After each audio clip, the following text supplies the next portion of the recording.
আসসালামু আলাইকুম দর্শক ভাইরা, দেখেন আজকে আমার খামারের যে গরুগুলো আছে সেই গরুকে যে গোসল করাইতেছি। কারণ হলো এখন গরমের দিন, প্রতিদিনই গরুকে গোসল করাইতে হবে। আর গরুকে গোসল না করাইলে শরীর পচে যাবে, বিভিন্ন রোগ বালাই হওয়ার সম্ভাবনা আছে। তাই দেখেন এই যে আমার গরুকে গোসল করাইতেছি। এই যে এটা হলো আমাদের রাজা বাবু। দেখেন এই যে রাজা বাবু খুবই পাজি, এখানে যে কাছে যেতেই দেয় না, খুবই দুষ্ট রাজা বাবু।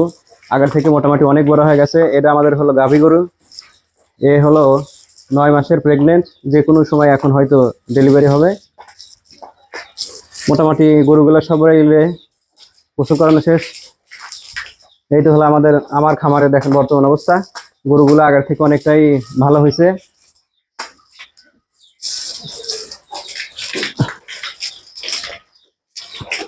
দেখতে থাকুন, সাথে থাকুন।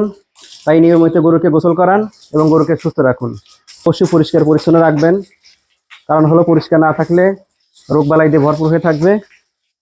তাই আপনারা আরেকটা কাজ করবেন, পটাশ যে আছে পটাশের পানি গোলায় গোয়ালে ছিটিয়ে পরিষ্কার করে দিবেন, তাহলে জীবাণু মুক্ত হয়ে যাবে। এই যে আমার গরুকে দেখেন যে গোসল দেওয়া হইতেছি। এই গরুটা খুবই শান্ত ভদ্র। এ পাশে একটা আছে, এই যে মোটামুটি গোসল দেওয়ানো শেষ। ঠিক আছে, সবাই আপনারা ভালো থাকবেন।